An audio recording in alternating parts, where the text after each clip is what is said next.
മറ്റൊരു വിചിത്രവും പ്രധാനപ്പെട്ടതുമായ വാർത്ത. കർണാടക സർക്കാരിനെതിരെ കേരളത്തിൽ ദുർമന്ത്രവാദം നടന്നുവെന്ന ആരോപണവുമായി ഉപമുഖ്യമന്ത്രി DK ശിവകുമാർ. മുഖ്യമന്ത്രിക്കും തനിക്കുമെതിരെ കണ്ണൂർ തളിപ്പറമ്പ് ക്ഷേത്രത്തിന് സമീപം നടന്ന പഞ്ചബലിയിൽ ആടിനെയും പോത്തിനെയും ഉൾപ്പെടെ ബലി കൊടുത്തു. ഇത്തരം പൂജകൾ തന്നെ ബാധിക്കില്ലെന്നും DK ശിവകുമാർ പറഞ്ഞു. ന്യൂസ് ഡെസ്കിൽ നിന്ന് രഞ്ജിത്ത്, ആരോടാണ് DK ശിവകുമാർ ഇങ്ങനെ പറഞ്ഞിരിക്കുന്നത്? എന്താണ് ആരോപണം? DK ശിവകുമാർ വാർത്താ സമ്മേളനത്തിലാണ് ഇത്തരത്തിൽ രാഷ്ട്രീയ എതിരാളികൾക്കെതിരെ ഗുരുതരമായ ആരോപണം ഉന്നയിച്ചിരിക്കുന്നത്. അതായത് തനിക്കും മുഖ്യമന്ത്രി സിദ്ധരാമയ്ക്കുമെതിരെ കേരളത്തിൽ ഹോമം നടന്നു, യാഗം നടന്നു എന്നാണ് DK ശിവകുമാർ വാർത്താ സമ്മേളനത്തിലൂടെ പറഞ്ഞത്. ഈ യാഗം മാത്രമല്ല, മൃഗബലിയും ഇതിൻ്റെ ഭാഗമായിട്ട് നടന്നു എന്നും ശിവകുമാർ പറയുകയുണ്ടായി. 21 ആടുകളെയും 3 എരുമകളെയും 5 പന്നികളെയും ഈ യാഗത്തിൻ്റെ ഭാഗമായി, മൃഗബലിയുടെ ഭാഗമായി ബലി കൊടുത്തു എന്ന ആരോപണമാണ് പ്രധാനമായും DK ശിവകുമാർ വാർത്താ സമ്മേളനത്തിലൂടെ ഉന്നയിച്ചിരിക്കുന്നത്. കണ്ണൂർ തളിപ്പറമ്പിലെ രാജരാജേശ്വരി ക്ഷേത്രത്തിന് സമീപമാണ് ഇത്തരത്തിൽ യാഗം നടന്നത് എന്നാണ് DK ശിവകുമാർ പറഞ്ഞത്. തനിക്കും അതുപോലെ തന്നെ കർണാടക സർക്കാരിനുമെതിരെ ഇപ്പോഴും ഇത്തരത്തിൽ ദുർമന്ത്രവാദവും പൂജയും മൃഗബലിയും ഒക്കെ നടക്കുന്നുണ്ട് എന്നും DK ശിവകുമാർ പറയുകയുണ്ടായി. ഇതിന് പിന്നിൽ ആരാണ് എന്ന് മാധ്യമപ്രവർത്തകർ ആവർത്തിച്ച് ചോദിച്ചപ്പോൾ അതിന് കൃത്യമായ ഉത്തരം നൽകാൻ DK ശിവകുമാർ തയ്യാറായില്ല. പക്ഷേ ഇതിന് പിന്നിൽ പ്രവർത്തിക്കുന്നവരെ കൃത്യമായി തനിക്ക് അറിയാം എന്ന് DK ശിവകുമാർ പറയുകയുണ്ടായി. ഈ യാഗത്തിലും മൃഗബലിയിലും ഒക്കെ പങ്കെടുത്തവർ തന്നെയാണ് ഇക്കാര്യം തന്നെ അറിയിച്ചത് എന്നാണ് DK ശിവകുമാർ പറഞ്ഞിരിക്കുന്നത്. എന്നാൽ ഇതിന് പിന്നിൽ ആരാണ് എന്ന ആവർത്തിച്ചുള്ള ചോദ്യങ്ങൾക്കും അദ്ദേഹം കൃത്യമായി മറുപടി നൽകിയില്ല. ഒപ്പം തന്നെ കർണാടകയിൽ നിന്നുള്ളവരാണ് ഇതിന് പിന്നിലെന്നൊരു സൂചന DK ശിവകുമാർ നൽകുകയുണ്ടായി. പക്ഷേ അക്കാര്യത്തിൽ ഒരു വ്യക്തത വരുത്താൻ അദ്ദേഹം തയ്യാറായില്ല എന്നതാണ് ശ്രദ്ധേയമായ കാര്യം. ഒപ്പം തന്നെ ഇത്തരം കാര്യങ്ങളിലൊന്നും താൻ ഒരു തരത്തിലും വിശ്വസിക്കുന്നില്ല. അതുകൊണ്ട് തന്നെ ഇത്തരത്തിലുള്ള യാഗവും മൃഗബലിയും ഒന്നും തന്നെ ബാധിക്കില്ല എന്നും DK ശിവകുമാർ പറയുകയുണ്ടായി. എന്തായാലും ഈ DK ശിവകുമാറിൻ്റെ ഈ ഒരു ആരോപണം ഇപ്പോൾ രാഷ്ട്രീയമായി വലിയ രീതിയിൽ ചർച്ച ചെയ്യപ്പെടുകയാണ്. ഇതുമായി ബന്ധപ്പെട്ട് ആരോപണങ്ങളും പ്രത്യാരോപണങ്ങളും ഒക്കെ ഉയരുന്നൊരു ഘട്ടം കൂടിയാണ്. ഇത് പ്രധാനമായും കേരളത്തിലാണ് ഇത് നടന്നത് എന്നാണ് DK ശിവകുമാർ ആരോപിക്കുന്നത് എന്നുകൊണ്ട് തന്നെ കേരളത്തിലും ഇത് വലിയ രീതിയിൽ ചർച്ച ചെയ്യപ്പെടുകയാണ്. ഇവിടെ പ്രധാനപ്പെട്ട കാര്യം രഞ്ജിത്ത്, കണ്ണൂർ തളിപ്പറമ്പിലെ രാജരാജേശ്വര ക്ഷേത്രം എന്ന് പറയുന്നത് ശിവക്ഷേത്രമാണ്. ആ ക്ഷേത്രത്തിൽ ഈ തരത്തിലുള്ള ബ്ലാക്ക് മാജിക്കോ അല്ലെങ്കിൽ അതിന് സമാനമായ ഒരു പരിപാടിയുമില്ല. പിന്നെ അതിൻ്റെ അടുത്ത് എന്നാണ് പറയുന്നത്. അതായത് കർണാടകത്തിൽ നടത്താൻ കഴിയാത്തത് കർണാടകത്തിലെ രാഷ്ട്രീയ എതിരാളികൾ കേരളത്തിൽ വന്ന് ചെയ്യുന്നു എന്നാണ് DK ശിവകുമാർ ഉദ്ദേശിക്കുന്നത്. അതെ, അങ്ങനെയാണ് DK ശിവകുമാർ പറയുന്നത്. പക്ഷേ ഇതിന് പിന്നിൽ ആരാണ് എന്ന ആവർത്തിച്ചുള്ള ചോദ്യങ്ങൾക്ക് അദ്ദേഹം കൃത്യമായി മറുപടി നൽകുന്നില്ല എന്നതാണ് ശ്രദ്ധേയമായ കാര്യം. ഇക്കാര്യങ്ങളൊക്കെ പിന്നീട് ആവശ്യമായ സമയത്ത് വെളിപ്പെടുത്തുമെന്നും DK ശിവകുമാർ പറയുന്നുണ്ട്. പക്ഷേ കർണാടകയിൽ നിന്നുള്ളവരാണ് ഇതിന് പിന്നിൽ എന്ന് അദ്ദേഹം സൂചന നൽകുന്നുണ്ട്. അതായത് കർണാടകയിൽ ചെയ്യാൻ കഴിയാത്തൊരു കാര്യം കേരളത്തിൽ വന്ന് ചെയ്യുന്നു എന്ന് കൃത്യമായി തന്നെ അദ്ദേഹം പറയുന്നു. ഈ യാഗത്തിലും അതുപോലെ തന്നെ മൃഗബലിയിലും ഒക്കെ പങ്കെടുത്തവരെ തനിക്കറിയാം. ഇത്തരത്തിൽ ഈ മൃഗബലിയിലൊക്കെ പങ്കെടുത്തവരാണ് ഇക്കാര്യം തന്നെ അറിയിച്ചത് എന്ന ഒരു ആരോപണം കൂടി, എന്നൊരു കാര്യം കൂടി DK ശിവകുമാർ തൻ്റെ വാർത്താ സമ്മേളനത്തിലൂടെ പറയുകയുണ്ടായി. എന്തായാലും താങ്കൾ സൂചിപ്പിച്ചതുപോലെ തന്നെ കർണാടകയിൽ ചെയ്യാൻ കഴിയാത്തൊരു കാര്യം ഇപ്പോൾ കണ്ണൂരിൽ തളിപ്പറമ്പിൽ രാജരാജേശ്വരി ക്ഷേത്രത്തിന് സമീപത്ത് ഇത്തരത്തിൽ യാഗവും മൃഗബലിയും നടത്തി എന്ന ഗുരുതരമായ ആരോപണമാണ് പ്രധാനമായും DK ശിവകുമാർ ഉന്നയിക്കുന്നത്. 21 റെഡ് ഗോട്ട് എന്ന് പറയുന്നത് എങ്ങനെയാണ് നമ്മൾ ഇവിടെ സാധാരണഗതിയിൽ കാണാറുള്ളത്? ചുവന്ന ആടുകളോ അങ്ങനെ ഒരു ആട് ഉണ്ടോ? 3 ബഫലോസ് ഉണ്ട്, 21 ബ്ലാക്ക് ഷീപ്പ് ഉണ്ട്, 5 പന്നികൾ എന്ന് പറയുന്നു. അപ്പോൾ വലിയ നിലയിലാണ് അത്. ഒരു ക്രമസമാധാന പ്രശ്നമായി തന്നെ ആ മേഖലയിലുണ്ടാണ്. തളിപ്പറമ്പ് എന്ന് പറഞ്ഞാൽ വളരെ ജനനിബിഡമായ സ്ഥലമാണ് രഞ്ജിത്ത്. അതെ, തീർച്ചയായും ഇത് വളരെ ജനനിബിഡമായ ഒരു സ്ഥലമാണ്. അവിടെയാണ് ഇത്തരത്തിൽ വലിയൊരു യാഗം നടന്നു എന്നൊരു ആരോപണം DK ശിവകുമാർ ഉന്നയിക്കുന്നത്. അതായത് ഈ ആദ്യം നടന്നത് യാഗമാണ്, അതിന് പിന്നാലെ ഈ യാഗത്തിൻ്റെ ഭാഗമായിട്ടാണ് മൃഗബലി നടന്നത്. മൃഗബലി എന്ന് പറയുന്നത് ഈ പഞ്ചബലി നടന്നു, അതിന് പിന്നാലെ കൂടുതൽ മൃഗങ്ങളെ കൊല്ലുന്ന, അതായത് പഞ്ചബലി എന്ന് പറയുന്നത് വ്യത്യസ്ത വിഭാഗത്തിലുള്ള 5 മൃഗങ്ങളെ ബലി കൊടുത്തുകൊണ്ടുള്ള ആദ്യ ഒരു പഞ്ചബലി, അതാണ് ആദ്യം നടന്നത്. അതിന് പിന്നാലെയാണ് മറ്റൊരു ബലി കൂടി നടന്നത്, മൃഗബലി കൂടി നടന്നത് എന്നാണ് DK ശിവകുമാർ പറയുന്നത്. അതിലാണ് ഇപ്പോൾ 21 ആടുകൾ, ഒപ്പം തന്നെ 5 എരുമകൾ, 5 പന്നികൾ. ഇപ്പോൾ ഈ സാധാരണ നിലയിൽ ഇത്രയും വലിയൊരു മൃഗബലി ഒരു പ്രധാനപ്പെട്ട അല്ലെങ്കിൽ കൂടുതൽ ആളുകൾ തിങ്ങിപ്പാർക്കുന്ന ഒരു മേഖലയിൽ നടത്തുക എന്നത് അത്ര എളുപ്പമുള്ള കാര്യമല്ല. പ്രത്യേകിച്ചും ഈ രാജരാജേശ്വരി ക്ഷേത്രത്തിന് സമീപം എന്ന് പറയുന്നത് ഇത്തരത്തിൽ വിപുലമായ ഒരു മൃഗബലി നടത്താൻ പറ്റുന്ന അത്തരത്തിലൊരു മേഖലയല്ല എന്നാണ് മനസ്സിലാക്കുന്നത്. പക്ഷേ ഈ എങ്ങനെയാണ്, അപ്പോൾ എവിടെയാണ് ഇത്തരത്തിൽ മൃഗബലി നടന്നത്? ഇപ്പോൾ DK ശിവകുമാറിൻ്റെ ആരോപണത്തിൽ പറയുന്നത് ഈ രാജരാജേശ്വരി ക്ഷേത്രത്തിന് സമീപമാണ് മൃഗബലി നടന്നത് എന്നാണ് പറയുന്നത്. പക്ഷേ അത് എവിടെയാണ് നടന്നത് എന്ന് കൃത്യമായി പറയുന്നില്ല. ആരാണ് ഇതിന് പിന്നിൽ എന്ന് പറയുന്നില്ല. അത്തരത്തിൽ അക്കാര്യത്തിൽ അവ്യക്തത ഇപ്പോഴും നിലനിൽക്കുന്നുണ്ട്. അതിൽ ആ അവ്യക്തതകൾ മാറ്റാൻ DK ശിവകുമാർ തയ്യാറാകുന്നില്ല എന്നതും പ്രധാനപ്പെട്ട കാര്യമാണ്. ഇപ്പോൾ വാർത്താ സമ്മേളനത്തിൽ മാധ്യമപ്രവർത്തകർ അദ്ദേഹത്തോട് ആവർത്തിച്ച് ചോദിക്കുന്നുണ്ട്, ഇപ്പോൾ ആരാണ് ഈ താങ്കൾക്കും മുഖ്യമന്ത്രിക്കുമെതിരെ ഇത്തരത്തിൽ യാഗങ്ങൾ നടത്തുന്നത് അല്ലെങ്കിൽ ബലിയൊക്കെ നടത്തുന്നത് എന്ന് ആവർത്തിച്ച് ചോദിക്കുമ്പോൾ അദ്ദേഹം അതിന് ചിരിച്ചുകൊണ്ട് മറുപടി പറയുകയാണ്. കൃത്യമായി ഇതൊന്നും തന്നെ ബാധിക്കുന്ന ഒരു വിഷയമല്ല, അതുകൊണ്ട് തന്നെ ഇതിനെയൊന്നും വലിയ കാര്യമായി താൻ കാണുന്നില്ല എന്നാണ് DK ശിവകുമാർ പറയുന്നത്. ഇതിനെ എന്തുകൊണ്ടാണ് രാജരാജേശ്വര ക്ഷേത്രവുമായി കണക്ട് ചെയ്തിരിക്കുന്നത് എന്നുള്ളതാണ് ഏറ്റവും പ്രധാനപ്പെട്ട കാര്യം. ഞാനിപ്പോൾ രഞ്ജിത്ത് പറഞ്ഞുകൊണ്ടിരിക്കുന്ന സമയത്ത് അതിൻ്റെ ദേശീയ മാധ്യമങ്ങളുടെ ലിങ്ക് പരിശോധിക്കുകയായിരുന്നു. എല്ലാത്തിനകത്തും രാജരാജേശ്വര ക്ഷേത്രമുണ്ട്. അർജുൻ കല്യാട് നമ്മോടൊപ്പം ഉണ്ട്. അർജുൻ കല്യാട് നമുക്കറിയാവുന്നതുപോലെ ഏറ്റവും പുരാതനമായ 108 ശിവക്ഷേത്രങ്ങളിൽ ഒന്നാണ് തളിപ്പറമ്പിലെ രാജരാജേശ്വര ക്ഷേത്രം. ജയലളിത അവിടെ തുടർച്ചയായി വന്നുകൊണ്ടിരുന്നു. അതുപോലെ തന്നെ എനിക്ക് തോന്നുന്നത്, എൻ്റെ ഓർമ്മ ശരിയാണെങ്കിൽ സിദ്ധരാമയ്യയും വന്നിരുന്നു എന്നുള്ളതാണ്. അവിടെ യെദ്യൂരപ്പയും വന്നുകൊണ്ടിരുന്നു എന്നുള്ളതാണ്. അവിടെ ഏതെങ്കിലും തരത്തിൽ ഇത്തരത്തിലുള്ള ബ്ലാക്ക് മാജിക്കുകളോ അതിന് ഏതെങ്കിലും തരത്തിൽ അത്തരത്തിലുള്ള അന്ധവിശ്വാസങ്ങളോ ഒന്നും പ്രോത്സാഹിപ്പിക്കുന്ന ക്ഷേത്രമോ അല്ല. പക്ഷേ എങ്കിൽ പോലും രാജരാജേശ്വരിയുടെ അടുത്ത് എന്ന നിലയിൽ അതിനെ പ്രൊജക്റ്റ് ചെയ്യുകയാണ്.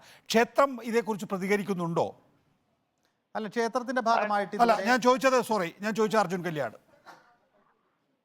നികേഷ്, അതായത് ക്ഷേത്രത്തിന്റെ ഭാരവാഹികൾ എന്നുള്ള രീതിയിൽ അവർ പ്രതികരിച്ചത് ക്ഷേത്രത്തിനോട് ചേർന്നോ അല്ലെങ്കിൽ ക്ഷേത്രത്തിന്റെ അകത്തോ ഇത്തരത്തിലുള്ള യാതൊരുവിധ യാഗമോ അല്ലെങ്കിൽ ഇത്തരത്തിലുള്ള ബ്ലാക്ക് മാജിക്കുകളോ കാര്യങ്ങളോ ഒന്നും തന്നെ, ബലി കൊടുക്കുന്ന പരിപാടി, ഈ പൂജാകർമ്മങ്ങളോ ഒന്നും തന്നെ ആ സ്ഥലത്ത് നടന്നിട്ടില്ല എന്നുള്ള കാര്യമാണ് ഈ ക്ഷേത്രത്തിന്റെ ഭാരവാഹികൾ അറിയിക്കുന്നത്. പ്രധാനമായും നികേഷ് നേരത്തെ സൂചിപ്പിച്ചതുപോലെ തന്നെ 108 മഹാശിവക്ഷേത്രങ്ങൾ ഏറ്റവും പ്രധാനപ്പെട്ടതാണ് കണ്ണൂരിലെ ഈ രാജരാജേശ്വര ശിവക്ഷേത്രവും. അതുകൊണ്ട് തന്നെ ഇവിടെ ബ്രാഹ്മണികമായിട്ടുള്ള പൂജകളാണ് നടക്കുന്നത്. അതുകൊണ്ട് തന്നെ ഇത്തരത്തിൽ ഈ ബലി തർപ്പണം തുടങ്ങിയിട്ടുള്ള അല്ലെങ്കിൽ മൃഗബലി തുടങ്ങിയിട്ടുള്ള കർമ്മങ്ങളൊന്നും തന്നെ ഈ ക്ഷേത്രത്തിനകത്തോ അല്ലെങ്കിൽ അത്തരത്തിലുള്ള അതിന് സമീപ പ്രദേശങ്ങളോ നടക്കാനുള്ള യാതൊരുവിധ സാധ്യതയുമില്ല എന്നുള്ള കാര്യം കൂടി ഈ ക്ഷേത്രം ഭാരവാഹികൾ അറിയിക്കുന്നുണ്ട്. എന്തായാലും ഇതുമായി ബന്ധപ്പെട്ടുകൊണ്ട് കൂടുതൽ ഏതെങ്കിലും പൂജാ കർമ്മങ്ങൾ നടത്തുന്ന ഈ താന്ത്രികമായിട്ടുള്ള അല്ലെങ്കിൽ അത്തരത്തിൽ ഈ ഇതിന്റെ ക്ഷേത്രകർമ്മങ്ങൾ നടത്തുന്ന ആരെങ്കിലും തന്നെ ഇതിനോട് ചേർന്നിട്ടുള്ള മറ്റേതെങ്കിലും പരിസരത്ത് അങ്ങനെ നടന്നിട്ടുണ്ടോ എന്നുള്ള കാര്യം അന്വേഷിക്കുന്നുണ്ട്. എന്തായാലും ഇപ്പോൾ ക്ഷേത്രം ഭാരവാഹികൾ പറയുന്നത് ഇത്തരത്തിൽ ക്ഷേത്രത്തിനകത്തോ ഇതിനോട് തൊട്ട് സമീപത്തുള്ള മറ്റൊരു ഇതിന്റെ ഭാഗമായി നിൽക്കുന്ന പ്രദേശത്തോ ഇത്തരത്തിലുള്ള ഒരു പൂജയും ഒരു യാഗവും. രഞ്ജിത്ത്, ഈ മൃഗബലി സാധാരണഗതിയിൽ നമ്മുടെയൊക്കെ നാട്ടിൽ തെയ്യം നടക്കുമ്പോൾ പോലും ഈ പറയുന്ന കോഴികളെ അറക്കുന്ന പരിപാടി ഉണ്ടായിരുന്നു മുൻകാലങ്ങളിൽ. എൻ്റെയൊക്കെ വളരെ ചെറുപ്പകാലത്ത് ഞാൻ കണ്ടിട്ടുണ്ട് കോഴികളെ അറക്കുന്നത്. ഇപ്പോൾ അതുപോലും സാധ്യമല്ല. പിന്നെയാണ് ഇത്രയധികം മൃഗങ്ങളെ അറക്കുന്ന ഒരു മൃഗബലി നടത്തി എന്ന് പറയുന്നത്. അത് നിയമവിരുദ്ധമാണ്. അതിനെക്കുറിച്ച് സ്വാഭാവികമായും പോലീസ് അന്വേഷിക്കണം. നോക്കൂ, ഒരു സംസ്ഥാനത്തിന്റെ ഉപമുഖ്യമന്ത്രിയാണ് ഇത് പറഞ്ഞിരിക്കുന്നത്. രഞ്ജിത്ത്, തീർച്ചയായും ഇത് വളരെ ഗൗരവമുള്ളൊരു ആരോപണം തന്നെയാണ്. ഞാൻ രഞ്ജിത്തിനോടല്ല, ക്ഷമിക്കണം, അർജുൻ കല്യാണിനോടാണ് ചോദിച്ചത്. പറഞ്ഞോളൂ അർജുൻ, പോലീസ് അന്വേഷിക്കുന്നുണ്ടോ? നികേഷ്, എന്തായാലും ഇപ്പോൾ ഈ സമ്മേളനത്തിന് പിന്നാലെ തന്നെ ഇതിനകത്ത് പോലീസ് അന്വേഷണം ഇപ്പോൾ ആരംഭിച്ചിട്ടുണ്ടോ എന്നുള്ള കാര്യത്തിൽ അറിയില്ല. എന്തായാലും കൂടി ഒരു ഗുരുതരമായിട്ടുള്ള ആരോപണം എന്നതിൽ സ്വാഭാവികമായും ഇതിനകത്ത് അന്വേഷണം നടക്കുമെന്നുള്ള കാര്യത്തിൽ വ്യക്തമാണ്. അപ്പോൾ നേരത്തെ നികേഷ് പറഞ്ഞതുപോലെ തന്നെ മൃഗബലി മുൻപ് യെദ്യൂരപ്പ തന്നെ എത്തുന്ന ഒരു ക്ഷേത്രമാണ് കണ്ണൂരിലെ മാടായി കാവിലെ ആ ക്ഷേത്രത്തിലും ഇത്തരത്തിൽ മൃഗബലി ഒരു 10-15 വർഷങ്ങൾക്ക് മുമ്പ് നടന്നിരുന്നു. എന്നാൽ പിന്നെ ഇങ്ങോട്ടേക്ക്, അത് 15 വർഷത്തിന് ഇപ്പുറത്ത് അങ്ങനെ ഒരു മൃഗബലി ആ ക്ഷേത്രത്തിലും നടന്നിട്ടില്ല. അല്ലെങ്കിൽ മാടായിക്കാവിലെ ക്ഷേത്രം, അതായത് യെദ്യൂരപ്പ കേരളത്തിലേക്ക് ഈ ക്ഷേത്ര ദർശനത്തിന്റെ ഭാഗമായി എത്തുന്ന സമയത്ത് പ്രധാനമായും ദർശനം നടത്തുന്ന ഒരു സ്ഥലമാണ് ഈ തളിപ്പറമ്പിലെ രാജരാജേശ്വര ക്ഷേത്രവും അതുപോലെ തന്നെ മാടായിക്കാവിലും ഇത്തരത്തിൽ ദർശനം നടത്താറുണ്ട്. ഈ രണ്ട് ക്ഷേത്രങ്ങളിലും നമ്മൾ ബന്ധപ്പെടുന്ന സമയത്ത് ഇത്തരത്തിൽ ഈ മൃഗബലി തുടങ്ങിയിട്ടുള്ള യാതൊരുവിധ പൂജകളോ അല്ലെങ്കിൽ യാതൊരുവിധ കാര്യങ്ങളോ അവിടെ നടക്കില്ല അല്ലെങ്കിൽ നടന്നിട്ടില്ല എന്നുള്ള കാര്യമാണ് ഈ രണ്ട് ക്ഷേത്രം ഭാരവാഹികളും അറിയിക്കുന്നത്. ഇനി ഏതെങ്കിലും തരത്തിലുള്ള പൂജാകർമ്മങ്ങൾ നടത്തുന്ന വ്യക്തികൾ അവരുടെ സ്വന്തം നിലയിൽ ഏതെങ്കിലും ഒറ്റപ്പെട്ട സ്ഥലങ്ങളിൽ ഇത്തരത്തിലുള്ള കാര്യങ്ങൾ നടത്തിയിട്ടുണ്ടോ എന്നുള്ള കാര്യമാണ് ഇനി അറിയേണ്ടത്. എന്തായാലും ഇതിന്റെ ഭാഗമായി പോലീസ് അന്വേഷണം തുടങ്ങിയിട്ടുള്ള കാര്യങ്ങൾ, കാരണം ഗുരുതരമായിട്ടുള്ള ഒരു നിയമലംഘനം കൂടിയുണ്ട്. ഒരു പൂജാകർമ്മത്തിൽ ഉപരിയായി ഇത്തരത്തിൽ വലിയ അളവിൽ വലിയ ആടുമാടുകളെയും അതുപോലെ തന്നെ ഈ പശു ഉൾപ്പെടെയുള്ള കാര്യങ്ങളെല്ലാം തന്നെ ഇങ്ങനെ മൃഗബലി നടത്തുക എന്നുള്ളത് വലിയ തോതിൽ ഒരു കുറ്റകൃത്യവുമാണ്. അതുകൊണ്ട് തന്നെ അതിനകത്ത് ഒരു സ്വാഭാവികമായിട്ടുള്ള അന്വേഷണം നടക്കുമെന്നുള്ള കാര്യമാണ് നമ്മൾ മനസ്സിലാക്കുന്നത്. നിലവിൽ ഇപ്പോൾ പോലീസ് അത്തരത്തിലുള്ള ഒരു അന്വേഷണം തുടങ്ങിയതായിട്ടുള്ള അറിവില്ല. കാരണം ഇപ്പോൾ ഇങ്ങനെ ഒരു ആരോപണം വരികയാണ്. അപ്പോൾ അതിന്റെ ഭാഗമായി ഇനി തുടർ അന്വേഷണം പോലീസ് നടത്തും എന്നുള്ള കാര്യം സ്വാഭാവികമാണെങ്കിൽ കൂടി നിലവിൽ അങ്ങനെ ഒരു അന്വേഷണം നടക്കുന്നതായിട്ടുള്ള വിവരങ്ങൾ നമുക്ക് ലഭ്യമല്ല. ഈ രണ്ട് ക്ഷേത്രങ്ങളിലും പ്രധാനമായിട്ടുള്ള മാടായിക്കാവ് അതുപോലെ തന്നെ തളിപ്പറമ്പ് രാജരാജേശ്വര ക്ഷേത്രം, ഈ രണ്ട് ക്ഷേത്രങ്ങളിലെയും ക്ഷേത്രം ഭാരവാഹികൾ ഇതുമായി ബന്ധപ്പെട്ടുകൊണ്ട് ശരി, രാജരാജേശ്വര ക്ഷേത്രത്തിനടുത്തുള്ള ഒരു ഐസൊലേറ്റഡ് ആയിട്ടുള്ള പ്ലേസിൽ എന്നാണ്, അതായത് ഒറ്റപ്പെട്ട് കിടക്കുന്ന സ്ഥലത്ത്, രാജരാജേശ്വര ക്ഷേത്രത്തിൻ്റെ അടുത്തുള്ള ഒറ്റപ്പെട്ട സ്ഥലത്താണ് ഈ തരത്തിൽ മൃഗബലി അടക്കം നടന്നിരിക്കുന്നത് എന്നാണ് പറയുന്നത്. രഞ്ജിത്ത്, കൂടുതൽ എന്താണ് കൂട്ടിച്ചേർക്കാനുള്ളത്? രഞ്ജിത്ത്. തീർച്ചയായും ഇപ്പോൾ ഈ ആരോപണം ഉന്നയിച്ചിരിക്കുന്നത് കർണാടക ഉപമുഖ്യമന്ത്രിയാണ്, ഒപ്പം തന്നെ അവിടുത്തെ PCC അധ്യക്ഷനാണ്. അതുകൊണ്ട് തന്നെയാണ് ഇത്തരത്തിലൊരു ഗുരുതരമായ ഒരു ആരോപണം അല്ലെങ്കിൽ അതിന് ഇത്രത്തോളം ഒരു പ്രാധാന്യം കൽപ്പിക്കപ്പെടുന്നത്. ഇപ്പോൾ അദ്ദേഹത്തിൻ്റെ ആരോപണ പ്രകാരം രാജരാജേശ്വര ക്ഷേത്രത്തിന് സമീപത്തെ ഒരു ഒറ്റപ്പെട്ട സ്ഥലത്ത് ഇത്തരത്തിൽ മൃഗബലി നടന്നു. അതായത് സർക്കാരിനെതിരെ, തനിക്ക് മുഖ്യമന്ത്രിക്കെതിരെ മൃഗബലിയും യാഗവും ഒക്കെ നടന്നു എന്നാണ് കർണാടക ഉപമുഖ്യമന്ത്രി DK ശിവകുമാർ പറഞ്ഞിരിക്കുന്നത്. അപ്പോൾ അദ്ദേഹം വാർത്താ സമ്മേളനത്തിലാണ് ഇക്കാര്യം പറഞ്ഞത്. അതിന് പിന്നാലെ അദ്ദേഹം രാഷ്ട്രീയ എതിരാളികളെ ലക്ഷ്യമിട്ടാണ് ഇത്തരത്തിലൊരു ആരോപണം ഉന്നയിച്ചിരിക്കുന്നത്. അതുകൊണ്ട് തന്നെ ഇത് വലിയ തോതിലുള്ള ഒരു രാഷ്ട്രീയ ചർച്ചയായി ഇപ്പോൾ മാറിയിരിക്കുകയാണ്. കേരളത്തിലാണ് ഇത് നടന്നത് എന്ന് അദ്ദേഹം ആരോപിക്കുന്നു. അതായത് കർണാടകയിൽ നടക്കാത്തൊരു കാര്യം കേരളത്തിൽ നടന്നു എന്നൊരു ആരോപണമാണ് മറ്റൊരു സംസ്ഥാനത്തെ, അതായത് കേരളത്തിന് സമീപമുള്ള മറ്റൊരു സംസ്ഥാനത്തെ ഉപമുഖ്യമന്ത്രി, വളരെ പ്രധാനപ്പെട്ട ഒരു കോൺഗ്രസിൻ്റെ നേതാവ് കൂടിയായ ഉപമുഖ്യമന്ത്രി ആരോപണം ഉന്നയിച്ചിരിക്കുന്നത്. എന്തായാലും ഇക്കാര്യത്തിൽ സ്വാഭാവികമായി ഇതുമായി ബന്ധപ്പെട്ട ഒരു കൃത്യമായ ഒരു അന്വേഷണം അല്ലെങ്കിൽ ഒരു അന്വേഷണത്തിന് സംസ്ഥാന സർക്കാർ ഒരുപക്ഷെ തയ്യാറാകേണ്ടി വരും, അല്ലെങ്കിൽ പോലീസ് തയ്യാറാകേണ്ടി വരും. കാരണം ഇതൊരു കേവലം ആരോപണം എന്ന നിലയിൽ തള്ളിക്കളയാൻ കഴിയില്ലല്ലോ. കാരണം വളരെ പ്രധാനപ്പെട്ട അല്ലെങ്കിൽ ഒരു സംസ്ഥാനത്തിൻ്റെ ഉപമുഖ്യമന്ത്രിയാണ് ഇത്തരത്തിലൊരു ആരോപണം ഉന്നയിച്ചിരിക്കുന്നത്. അപ്പോൾ ഇതൊരു സാധാരണ ഒരു സ്ഥലത്ത് അല്ലെങ്കിൽ ജനങ്ങൾ തിങ്ങിപ്പാർക്കുന്ന ഒരു മേഖലയിലോ അല്ലെങ്കിൽ ജനവാസ മേഖലയിലോ നടക്കാത്തൊരു കാര്യമാണ് ഈ നടന്നു എന്ന് DK ശിവകുമാർ പറഞ്ഞിരിക്കുന്നത്. അതായത് 21 ആടുകൾ, ഒപ്പം തന്നെ 3 എരുമകൾ, 5 പന്നികൾ, ഇവയൊക്കെ ബലി കൊടുക്കണമെങ്കിൽ അതിന് വിശാലമായൊരു സ്ഥലം വേണം, അല്ലെങ്കിൽ ഈ ആളുകളൊന്നും തിങ്ങിപ്പാർക്കാത്ത ഒരു മേഖല വേണം. അപ്പോൾ ഇത് വലിയ തോതിലുള്ള ഒരു അല്ലെങ്കിൽ ഒരു ക്രമസമാധാന പ്രശ്നമായി മാറാവുന്ന ഒരു രീതിയിലുള്ള ഒരു ഹോമവും അല്ലെങ്കിൽ ഒരു ആഭിചാര ക്രിയയും ഒക്കെയാണ് അവിടെ നടന്നിരിക്കുന്നത്. അതുകൊണ്ട് തന്നെ രഞ്ജിത്ത്, ഇവിടെ നമ്മൾ HD കുമാരസ്വാമിയിലൂടെയൊക്കെ നിരന്തരം കേട്ടുകൊണ്ടിരിക്കുന്ന ഒരു കാര്യമുണ്ട്. അത് ഓപ്പറേഷൻ താമര ഉണ്ടാകും ലോക്സഭാ തെരഞ്ഞെടുപ്പിന് ശേഷം കർണാടക സർക്കാരിനെതിരെ എന്നാണ്. അത് തുടർച്ചയായി നിഷേധിച്ചുകൊണ്ടിരിക്കുകയാണ് സിദ്ധരാമയ്യ ആയാലും അതുപോലെ തന്നെ ശിവകുമാർ ആയാലും. ഇപ്പോൾ അവരുടെ നോട്ടം സ്വാഭാവികമായും BJP എന്തൊക്കെ ചെയ്യുന്നുണ്ട് എന്നായിരിക്കും.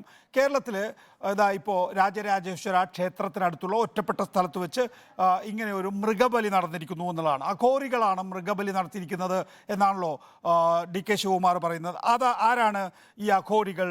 പുറം ലോകവുമായി യാതൊരു ബന്ധവുമില്ലാത്ത സന്യാസികളാണ് അഘോരികൾ. അഘോരമൂർത്തി എന്ന സങ്കല്പത്തിൽ ശിവനെയും ചിലപ്പോൾ കാളിയെയും ഭജിച്ചിരുന്ന ഇവർ അസാധാരണങ്ങളായ പല ആചാരങ്ങളും അനുഷ്ഠിച്ചു വരുന്നു. അതായത് മൃഗബലി അതിൻ്റെ ഏറ്റവും മൂർത്തമായ രൂപത്തിൽ ചെയ്യാൻ കഴിയുന്ന ആളുകളെ കണ്ടെത്തി കേരളത്തിലെ ഒരു സ്ഥലത്ത് വന്ന് ഒരു ശിവക്ഷേത്രത്തിൻ്റെ അടുത്ത് വെച്ച് ചെയ്യുന്നു എന്നുള്ളതാണ് അവകാശവാദം, ആക്ഷേപം എന്ന് പറയുന്നത്. ഇത്രയധികം മൃഗങ്ങൾ ചിലപ്പോൾ ഒരു ദിവസമായിരിക്കണമെന്നില്ല, ഒന്നിലധികം ദിവസങ്ങൾ നീണ്ടുനിന്ന് യാഗവും അതിൻ്റെ അടിസ്ഥാനത്തിലുള്ള ബ്ലാക്ക് മാജിക്കും ആയിരിക്കാം ചെയ്തിട്ടുണ്ടാവുക. രഞ്ജിത്ത്, നേരത്തെ പോലീസ് ഇക്കാര്യത്തിൽ പരിശോധന നടത്തുന്നുണ്ടോ എന്ന് അർജുൻ കല്യാണിന് വിശദമായി അറിയില്ലായിരുന്നു. സ്വാഭാവികമായും ഇത്തരത്തിലൊരു ആക്ഷേപം ഉയർന്ന മുറയ്ക്ക് പോലീസ് അന്വേഷിക്കും എന്നാണോ കരുതേണ്ടത്? തീർച്ചയായും ഇത്തരത്തിലൊരു ആരോപണം ഉയർന്ന സ്ഥിതിക്ക് ഇതുമായി ബന്ധപ്പെട്ട ഒരു കൃത്യമായ അന്വേഷണം സംസ്ഥാനത്ത് നടക്കും എന്ന് വേണം നമ്മൾ കരുതാൻ. ഇപ്പോൾ കാരണം ഞാൻ തുടക്കത്തിൽ സൂചിപ്പിച്ചതുപോലെ മറ്റൊരു സംസ്ഥാനത്തിൻ്റെ ഉപമുഖ്യമന്ത്രിയാണ് DK ശിവകുമാർ, ഒപ്പം തന്നെ അവിടുത്തെ PCC അധ്യക്ഷനാണ്, വളരെ പ്രധാനപ്പെട്ടൊരു നേതാവാണ്. അപ്പോൾ സ്വാഭാവികമായും കർണാടകയിൽ നടക്കാത്തൊരു കാര്യം നമ്മുടെ സംസ്ഥാനമായ കേരളത്തിൽ നടന്നു എന്നൊരു ആരോപണമാണ് അദ്ദേഹം ഉന്നയിക്കുന്നത്. അതായത് കേരളത്തിനെതിരായ ഒരു ആരോപണം കൂടി വേണം ഇതിനെ കണക്കാക്കാൻ. ഇപ്പോൾ BJP, അതായത് രാഷ്ട്രീയ എതിരാളികളെ ലക്ഷ്യമിട്ടാണ് ഇത്തരത്തിലൊരു ആരോപണം അദ്ദേഹം പറഞ്ഞിരിക്കുന്നത്. ഇപ്പോൾ കർണാടകയിൽ നിന്നുള്ളവരാണ് ഈ നരബലിക്ക് പിന്നിൽ അല്ലെങ്കിൽ ഇത്തരം ഹോമങ്ങൾക്ക് പിന്നിൽ എന്ന് DK ശിവകുമാർ സൂചന നൽകുമ്പോഴും അത് കർണാടകയിലല്ല നടന്നത് എന്ന് അദ്ദേഹം പറയുന്നുണ്ട്. മറ്റൊരു സംസ്ഥാനമായ കേരളത്തിലാണ് അത് നടന്നത്. അപ്പോൾ കേരളത്തിനെതിരായ ഒരു ആരോപണം കൂടിയാണ് DK ശിവകുമാറിന്റെ വാക്കുകളിലുള്ളത്. അപ്പോൾ ഇവിടെ അത്തരത്തിൽ നരബലി നടന്നിട്ടുണ്ടോ അല്ലെങ്കിൽ ഇല്ലയോ എന്ന കാര്യം സ്ഥിരീകരിക്കേണ്ടത് ഇവിടുത്തെ സംസ്ഥാന സർക്കാരിന്റെ തുടരുക, രഞ്ജിത്ത്. ഉത്തരവാദിത്തമായി